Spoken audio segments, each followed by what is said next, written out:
అందరికీ స్వాగతం. సో, ఈ విశ్వం గురించి తెలుసుకోవటం ఒక స్టోరీ లాగా ఉంటుందని చెప్పాను గదా!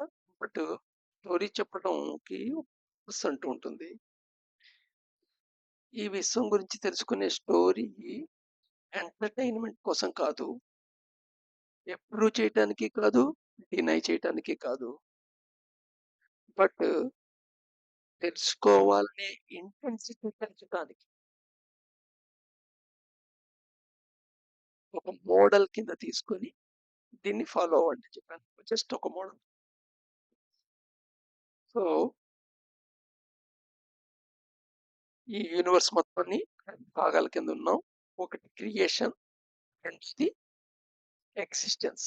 క్రియేషన్ ఏమో వ్యక్తమైనది. అవ్యక్తమైన ఎలిమెంట్స్‌తో ఏర్పడింది. ఎక్సిస్టెన్స్ వ్యక్తమైన వాటితో ఏర్పడింది. మళ్ళీ ఈ వ్యక్తమైన ఈ ఎక్సిస్టెన్స్‌లో 3 ప్లేన్స్ కింద 3 బ్రహ్మాండాలు అనొచ్చు. భూ, భువః, సువః. సో, భూని మనం ఫిజికల్‌గా ఎక్స్‌పీరియన్స్ చేసేది భూ అనమాట. దీని దీనికి ఆవల భువః. భువః మళ్ళీ పెనిట్రేట్ అయ్యి ఉంటుంది. అంటే భూ లోపల ఉంటుంది. భూకి బియాండ్ ఆవల ఉంటుంది. భూ కంటే చాలా ఇంకా పెద్దది. ఇంకా వాస్ట్. ఇంకా చాలా పెద్దది. భూయే చాలా పెద్దది. ఇంకా చాలా పెద్దది. అలాగే సువహ అనేది భూ, భువః వీటిలో పెనిట్రేట్ అయ్యి ఉంటుంది. గతంగా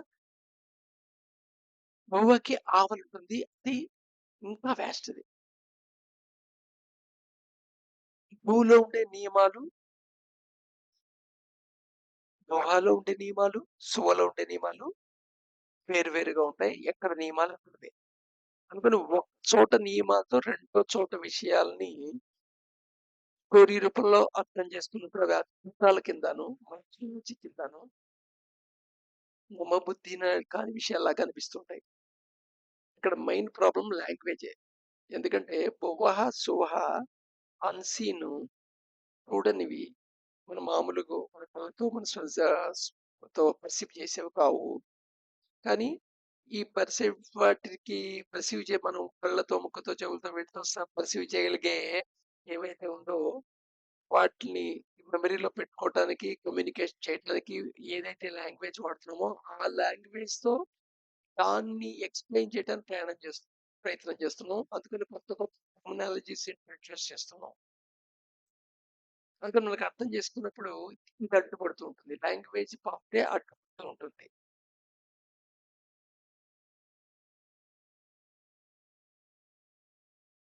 సో, ఈ భూ అంటే ఇది 5 బేసిక్ ఎలిమెంట్స్‌తో ఏర్పడిందని చెప్పొచ్చు. అదే ఆహ్, earth, fire, water, air, space. దీంట్లో ఈ స్పేస్ అనే దాంట్లో ఈ భూవహ ఎలిమెంట్స్, సువహ ఎలిమెంట్స్ ఉంటాయి. మరి పర్సెప్షన్ అయితే కదా! పర్సెప్షన్ ఇంపార్టెంట్ కదా! పర్సీవ్ అంటే ఏంటి? మనం ఏం పర్సీవ్ చేసామో అదే మనం నోన్ కింద తీసుకుంటాం. ఏది పర్సీవ్ చేసామో అదే నోన్ కింద తీసుకుంటాం. సో, పర్సీవ్ చేయటానికి ఆ ఉన్నది గ్రహించడానికి మామూలుగా ఈ భూలో అయితే నీ యొక్క జ్ఞానేంద్రియాలు ఉపయోగపడతాయి. కళ్ళు, ముక్కు, చెవి ఉపయోగపడతాయి. అయితే భూలోనే నీ కళ్ళు, ముక్కు, చెవి లిమిటేషన్‌కి చూడగలిగిన దానికంటే చిన్నవి చూడగలిగిన దానికంటే చిన్నవున్నాయి. అవి కళ్ళది. బ్యాక్టీరియా మన కంట్లో చూడలేం. మాలిక్యూల్స్ చూడలేం. కదా! ఇక్కడే ఉన్నాయి ఇవి. బట్ అంతకంటే సూక్ష్మమైన ఎలిమెంట్ ఉందనుకోండి. సో, అక్కడ మనం ఏదైతే ఇన్‌స్ట్రుమెంట్స్ అనుకుంటామో microscope, scanning, tunnelling microscope, electron microscope ఇవి కూడా యూజ్‌లెస్ కిందొస్తుంది. ఎందుకంటే అంతకంటే చిన్న, అంతకంటే సబ్టిల్, అంతకంటే సూక్ష్మమైంది. కానీ ఎంత సూక్ష్మమైందా పర్సీవ్ మటుకు చేయగలుగుతుంటుంది. పర్సీవ్ ఎలా చేయగలుగుతామంటే, ఇప్పుడు ఈ పర్సెప్షన్‌కి ఎలాగైతే ఆహ్, భూని ఎక్స్‌పీరియన్స్ అవ్వటానికి స్థూల శరీరం ఉందో మన బాడీ, అలాగే పోహాని ఎక్స్‌పీరియన్స్ అవ్వటానికి సూక్ష్మ శరీరం ఉంది.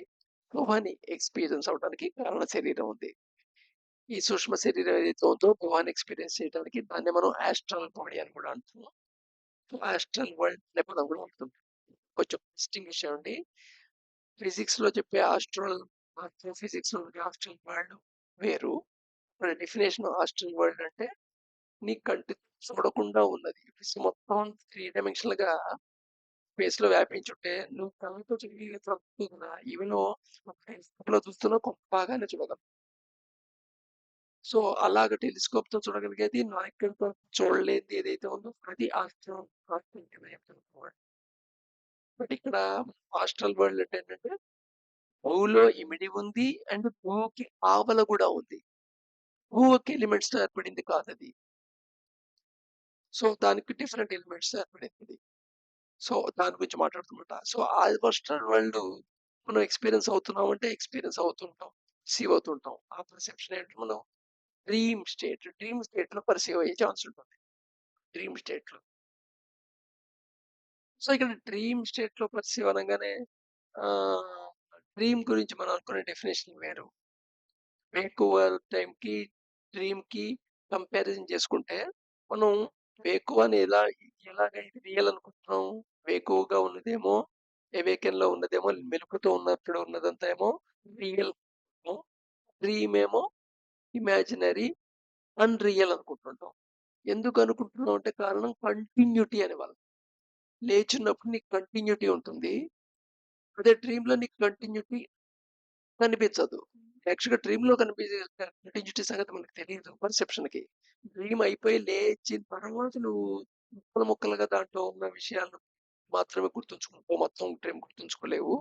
అవి నీకు డిస్కంటిన్యూ‌గా ఉంటాయి. సో, కంటిన్యూటీ వల్ల నువ్వు ఇది రియల్, అది నాట్ రియల్ అనుకుంటున్నావు గానీ, సపోజ్ దీన్ని రివర్స్ సిట్యుయేషన్ ఆలోచిద్దాం. అల్జీమర్ పేషెంట్ తీసుకుందాం. సో, ఈ అల్జీమర్ పేషెంట్ మరి ఈ క్షణంలోనే మర్చిపోతారు. వచ్చి ఓ మనిషి మాట్లాడుతుంటే మళ్ళీ మధ్యలో ఎవరు మీరు అని అడుగుతారు. ఈ పాత లాంగ్ టర్మ్ మెమరీ బానే గుర్తుంటుంది వాళ్ళకి. పదేళ్ల క్రితం జరిగిన సంఘటన. కానీ ఇప్పుడిప్పుడు day to day, moment to moment memory ఉండదు అల్జీమర్ వాళ్ళకి. అందుకని వాళ్ళు కంటిన్యూటీ ఫీల్‌గా సపోజ్ అలాంటి పేషెంట్‌కి ఒకే డ్రీమ్ డైలీ వస్తుందనుకోండి. ఒకే సేమ్ డ్రీమ్ రిపీట్ అవుతోందనుకోండి. ఇప్పుడు ఆహ్, ఆహ్, ఆహ్, ఆహ్, అతని పర్సన్ పరిస్థితి బట్టి మన డ్రీమ్ కంటిన్యూగా ఉంది. మెలుకువతో ఉన్నప్పుడేమో డిస్కంటిన్యూగా ఉంది. కాబట్టి డ్రీము నిజము. మెలుకువతో ఉన్నది ఇమాజినేషన్ అంటామా?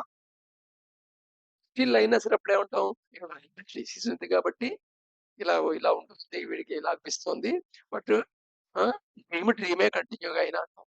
సో, దానికి కారణం ఏంటి అంటే మనం వీటన్నిటిని ఒక స్ట్రాంగ్ బిలీఫ్ అన్నమాట. మెలుకువతో ఉన్న ఎక్స్‌పీరియన్స్ అంతా ఏమో రియలు. డ్రీమ్‌లో ఉన్నదేమో నాట్ రియల్. So, right. ఈ ఈ వ్యవస్థల గురించి ఇంకా డీటెయిల్‌గా తర్వాత వీడియోలో చెప్పుకుందాం. ప్రస్తుతానికేంటంటే ఒకదాంతో ఒకటి ఇమిడి ఉన్నాయి. సువహ మొత్తం ఉంటుంది. ఆ సువహలో భువలో భూ ఉంది. భూలో నీకు 3 ఎలిమెంట్స్ ఉంటాయి. ఇది భువహకి ఎలిమెంట్స్ ఒక పర్సెప్షన్ ఉంటుంది. సువహ ఎలిమెంట్స్ ఆఫ్ పర్సెప్షన్ ఉంటుంది. బట్ కానీ ఎందుకు పర్సీవ్ చేయకపోతున్నాం అంటే చెప్పాను కదా! మనం మనకు ఏదైతే జ్ఞానేంద్రియాలు వాడతామో వాటి యొక్క లిమిటేషన్ ఉంది. నిద్దట్లో నువ్వు చెవులు పని చేయట్లేదు, కళ్ళు పని చేయట్లేదు కానీ వింటావు, చూస్తావు. సో, దేనివల్ల? సెన్సెస్ వల్ల. సో, సెన్సెస్ భూభా దగ్గర పనిచేస్తాయి. ఏమంటాం మన బ్రెయిన్ ఏమో భూ దగ్గర వర్క్ చేస్తుంటే వీటితో సెన్స్ ఆర్గాన్స్‌తో భువ మనసుతో పనిచేస్తావు. అలాగే సువహ దగ్గర బుద్ధి పనిచేస్తుంది. బుద్ధితో గ్రహిస్తావు.